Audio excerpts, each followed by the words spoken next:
People, if you watched MTV in the 2000s, you definitely know Pimp My Ride. The shows where cars get upgraded. Or, at least, changed. But in retrospect, this was very ridiculous TV, I can't lie. So today we're gonna look at the most outrageous and ridiculous things Pimp My Ride did and why it ended in 2007. So you wanna be a player, but your wheels ain't fly.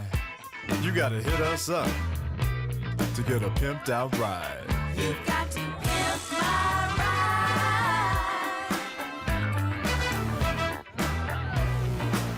Damn right. You've got to pimp my If you've never seen Pimp My Ride, the show is basically about getting broken cars fixed. And the idea of the show was to have these contestants who have damaged cars to bring these cars to West Coast Customs, and they install every aesthetic upgrade imaginable to the car and some engine upgrades too, but they kind of stopped that after a while. Now you're kind of expecting, what can they do? Like, what will they do to these cars? Probably they would just fix the engine, put a new style on it. No, they went all out. They put everything in there. They asked you about your personality, and then they went all in. We know you like the beach, and the ultimate beach is in Hawaii.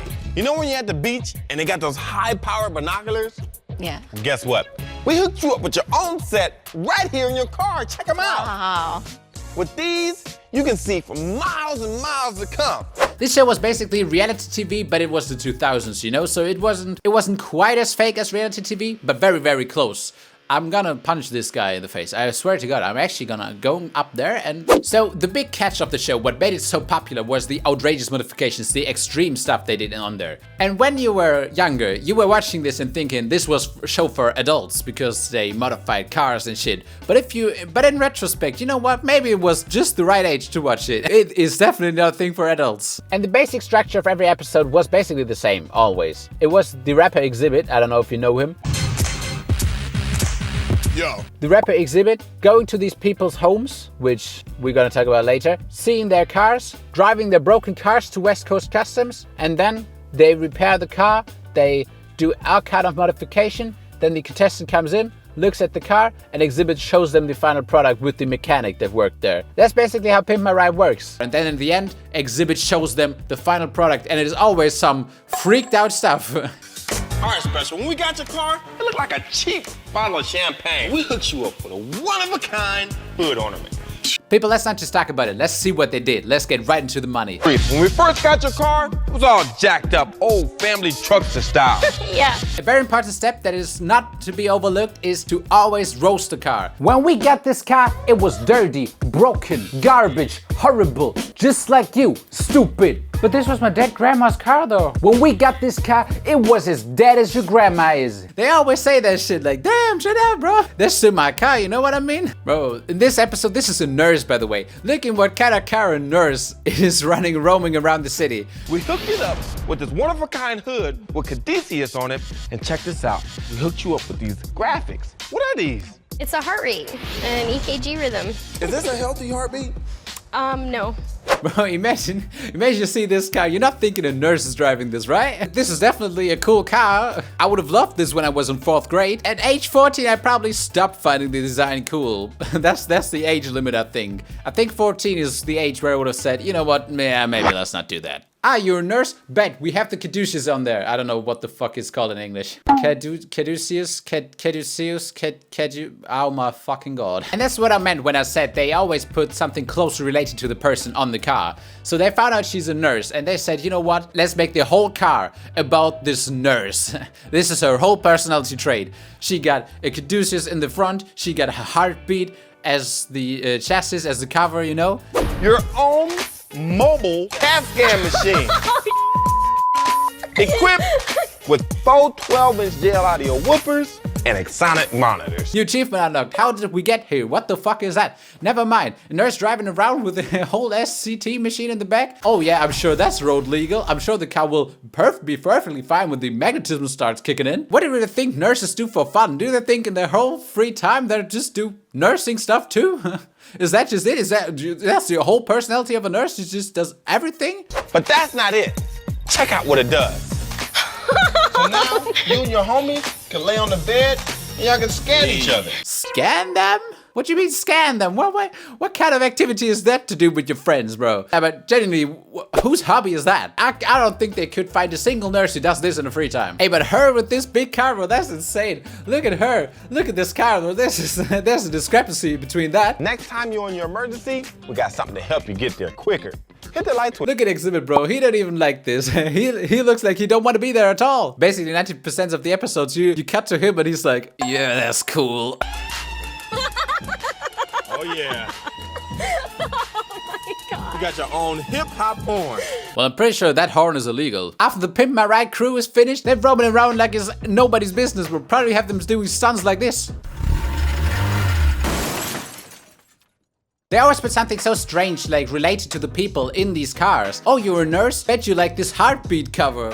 Why would you like that? That looks ass. Oh, you're a nurse? Check out the fucking MRI in the back. Oh, we heard you like birds. We put a fucking pigeon's nest in there. Oh, I heard you got kidney stones. Yeah, we put some rocks in the back seats. Oh, we heard your family died in a house fire. Now guess what comes out of your exhaust? Or when you needed to gamble before you open the door. Rob, we hooked you up with the real deal right out of this exhaust. Oh my, damn.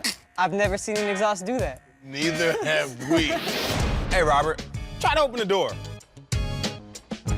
It's locked. Don't open, huh? No. We hooked you up with your own custom slot machine powered by hybrid mobile displayed on a 32-inch Olivia monitor. Now pull the handle. All right. Let's go, big money. Big money. No whammies, no whammies. Diggity! Yes. Diggity! Yes. Woo! Now try to open the door. They knew somebody likes to gamble, so they had cards throwing out of this exhaust. Don't know if they could do it more than once because I think this was just to show there, but I don't think that's road legal. But hey, I'm not the expert. And the poor guy needs to play slots every time he opens the door. That's actually crazy work. Oh shit, they gonna rob me. Let me get in my car. Let's go, big money. Big money. Man, just open the fucking door. Imagine you're trying to get out of the addiction and every time you open your car door, you need to gamble before. That would drive me into an addiction. That's not helping anything. By the way, the same car that had a piano installed in the back seat.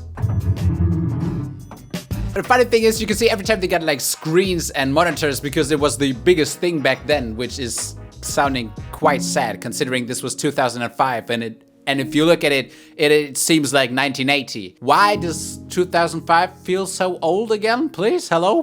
Back here, we got this 10-inch directed monitor. Beautiful. Right Look behind you, you got the PlayStation 2.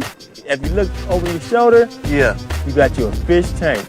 Well, great, put a PS2 in there. Is that a fucking fish tank? They put a fish tank in there? I mean, I don't need to tell you that this is not ethical at all. Like, a fish tank in the car, this fish is gonna be dead in 2 days. It's over. This fish is gonna die on the way home. It's already, you can actually grill this fish when you're home. It's your lunch. But, talking about street allowance and everything on the road, this was the biggest problem of the show. I mean, it was fake to some extent, which is obvious if you watch the show. I don't know why Sunny V2 needed to make a video about this. I mean, you got 6 million views, so come on people, leave some here. A funny thing the crew did to get genuine reaction, to say to the contestants, even though they were all on the show, either Xzibit is ringing and they are on the show, or a crew member is ringing to tell them they're not on the show. So when they open the door and see Xzibit, they're really, really happy about it. But I don't think they knew what will happen if they modified their cars. If I open the door and Xzibit standing there with Pimp My Ride, I'm thinking, no, please don't.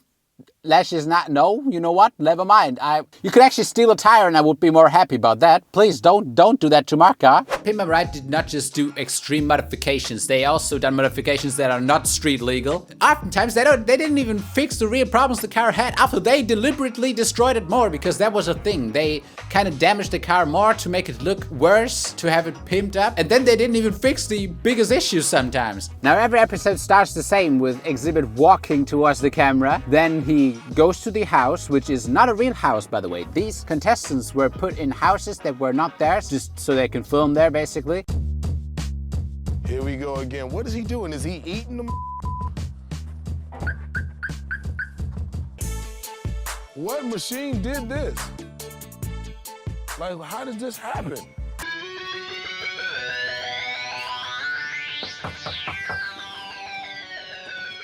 Yo, Eric, what's happening? happening, big dog? You good? I'm good now. I'm good. Yo, man, I came to pimp your ride, big dog. You ready? I'm ready. Come on, let's go do this. I mean, brother, who has that kind of money? They be renting houses for just to people to come out there? You could have done that any other way. Why did you rent a whole house for that? I mean, today they wouldn't be able to do this no more because the housing market, the overpopulation, and the housing market, bro. Imagine they're up there just renting a house for every episode, bro. They'd be broke in 2 episodes. 2005, maybe, but now this wouldn't be possible. And another big problem was that Xzibit was the face of the show, and he got a lot of criticism for stuff he didn't really do. He said this in an interview about Pimp My Ride. When was the moment you realized that it was that global? When soccer moms that don't give a fuck about Xzibit, the rapper, coming up to me in wherever I am talking about Pimp My Ride. Or telling me about their husband and their motherfucking car that he had since the 60s. And it was like, bitch, you never see me fix shit on the show. Yeah, did people start asking you for car advice? I don't fix shit on the show. You never see me fix shit. You never see me with one tool on the show. You saw me at the beginning and saw me at the end. You never saw me in the middle. Fixing nothing. He's actually hilarious, man. The way he talks about it in retrospect, like, I didn't do shit to these cars. I was like, stop talking to me about this. I know as much as you do, bitch. Maybe less than this. Like, look, I put gas in the motherfucker and I drive it. If it don't start, I'll take it to the same place you do. did they even tell you anything about like, hey, like, this is what we're doing when we're fixing the car? No, I was not responsible for none of that shit. I would be just as disappointed as the motherfucker getting the car. I'd be like, what in the fuck did they do to this shit right here? What? And here's the thing. Here's the thing. I was the face of the show, right? So just we talked about uninformed people earlier, right? I was the face of the show. You know what I'm saying? So people associate me with what happened to the car. I didn't do shit to that car. So they also didn't tell Xzibit what they did to these cars, which is fine, but he needed to present this as if it was something amazing. And you see him always there like, what the fuck did I just see? Like in this scene, right? Xzibit is frying me. Look at this. We hooked you up with your own set right here in your car. Check them out. Wow.